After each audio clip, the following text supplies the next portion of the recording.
मैं कांग्रेस की बात कर रहा हूं। 12 कांग्रेस की प्रदेश की कमेटियों ने, 12 प्रदेश कमेटियों ने सरदार पटेल के नाम पर सहमति दी थी। नेहरू जी के साथ एक भी कमेटी नहीं थी, नॉट अ सिंगल। संविधान के तहत सरदार साहब ही देश के प्रधानमंत्री बनते हैं, लेकिन लोकतंत्र में श्रद्धा नहीं, खुद के संविधान पर विश्वास नहीं, खुद के ही संविधान को स्वीकारना नहीं, और सरदार साहब देश के प्रधानमंत्री नहीं बन सके और ये बैठ गए। इसकी भी मैं चर्चा करना चाहता हूं, और वो ज्वलंत विषय समान नागरिक संहिता, यूनिफॉर्म सिविल कोड। ये विषय भी संविधान सभा के ध्यान बाहर नहीं था। संविधान सभा ने यूनिफॉर्म सिविल कोड को लेकर के लंबी चर्चा की, गहन चर्चा की, और उन्होंने बहस के बाद निर्णय किया कि अच्छा होगा कि जो भी सरकार चुन करके आए वो उसका निर्णय करे और देश में यूनिफॉर्म सिविल कोड लागू करे। ये संविधान सभा का आदेश था।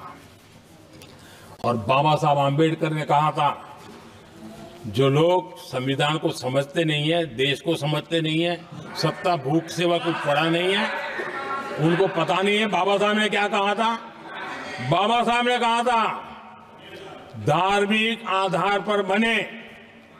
ये मैं बाबा साहब की बात कर रहा हूं, इतना वीडियो कट करके घुमाना मत। आदरणीय सभापति जी, बाबा साहब ने कहा था, धार्मिक आधार पर बने पर्सनल लॉ को खत्म करने की बाबा साहब ने जोरदार वकालत की थी। उस समय के सदस्य के.एम.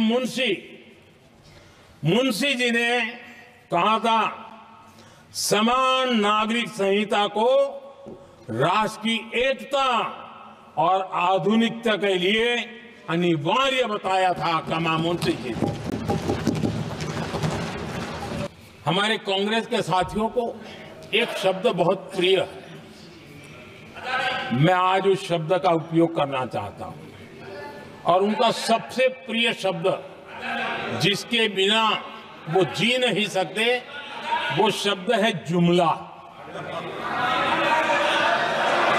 कांग्रेस के हमारे साथी उनको दिन रात जुमला, लेकिन इस देश को पता है, हिंदुस्तान में अगर सबसे बड़ा जुमला कोई था और वो 4 पीढ़ी ने चलाया, वो जुमला था गरीबी हटाओ।